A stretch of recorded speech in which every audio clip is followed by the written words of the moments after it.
பாசிச ஒன்றிய அரசால் தமிழர்கள் வஞ்சிக்கப்படுவதாக தமிழக வாழ்வுரிமை கட்சி தலைவர் வேல்முருகன் அறிக்கை ஒன்றை வெளியிட்டுள்ளார். டிசம்பர் 18ஆம் தேதி மும்பை கடற்கரையில் இந்திய கடற்படையின் அதிவேக படகு மோதியதில் 100க்கும் மேற்பட்டோருடன் சென்று கொண்டிருந்த பயணிகள் படகு கவிழ்ந்து விபத்துக்கு உள்ளானது. இதில் கடற்படை வீரர் ஒருவர் உட்பட 13 பேர் உயிரிழந்தனர். 20க்கும் மேற்பட்டோர் காயமடைந்ததாக கூறப்படுகிறது. இந்நிலையில் இந்திய கடற்படையால் எதிர்பாராமல் நிகழ்த்தப்பட்ட இந்த பெரும் விபத்து துயரமும் கவலையும் அளிப்பதாக அந்த அறிக்கையில் அவர் குறிப்பிட்டிருந்தார். உயிரிழந்தவர்களின் குடும்பத்திற்கு தலா 2 லட்சமும் காயமடைந்தவர்களுக்கு தலா 50,000 நிவாரணம் வழங்க ஒன்றிய அரசு முன்வந்திருப்பது வரவேற்கத்தக்கது எனவும், ஆனால் இந்த இழப்பீடு போதுமானதாக இருக்காது. உயிரிழந்தவர்களின் குடும்பத்தினருக்கு தலா 10 லட்சமும் காயமடைந்தவர்களுக்கு தலா 5 லட்சமும் உயரிய மருத்துவ சிகிச்சையும் அளிக்கப்பட வேண்டும் என அந்த அறிக்கையில் குறிப்பிட்டிருந்தார். அதே நேரத்தில் சிங்கள பேரினவாத கடற்படையால் சுமார் 800க்கும் மேற்பட்ட தமிழ்நாட்டு மீனவர்கள் சுட்டுக் கொல்லப்பட்டதை குறிப்பிட்டு 1000க்கும் மேற்பட்ட மீனவர்களின் உடல் உறுப்புகள் பாதிக்கப்பட்டு தங்களின் வாழ்வாதாரத்தை இழந்துள்ளதாகவும் தெரிவித்திருந்தார். திருவண்ணாமலை மண் சரிவில் குழந்தைகள் உட்பட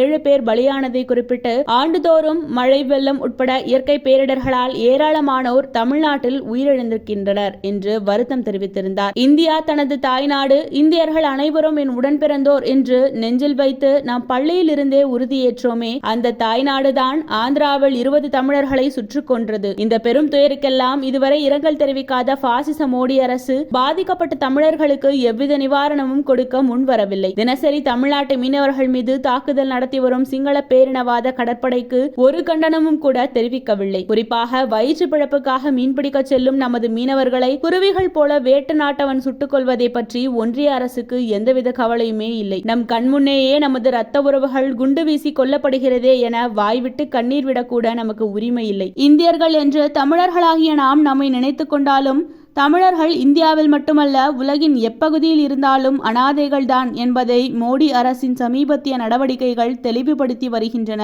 என அந்த அறிக்கையில் குறிப்பிட்டிருந்தார். தமிழ்நாட்டில் அதிகப்படியான வரி வருவாயை கொள்ளையடித்து செல்லும் பாசிச மோடி அரசு உத்தரப்பிரதேசம், குஜராத் உள்ளிட்ட வட மாநிலங்களுக்கு மட்டுமே அதிகப்படியான நிதி ஒதுக்கி தனது விசுவாசத்தை காட்டி வருகிறது என்றும், ஆனால் கேட்க நாதியற்ற இனமான தமிழர்கள் மழை வெள்ள நிவாரணத்தை கூட ஒன்றிய அரசிடம் பிச்சை எடுக்க வேண்டிய அவல நிலைக்கு தள்ளப்பட்டிருக்கிறது என்றும் அதில் குறிப்பிட்டிருந்தார். ஒன்றிய அரசில் காங்கிரஸ் இருந்தாலும் பாஜக இருந்தாலும் அது தமிழர்களுக்கு எதிராக வஞ்சகத்துடன் செயல்பட்டு தமிழர்களுக்கான உரிமையை மறுத்து வருவதாகவும் தெரிவித்திருந்தார். ஒன்றிய ஏகாதிபத்தியம் தான் பறித்த உரிமைகளை விட்டுக் கொடுக்காது.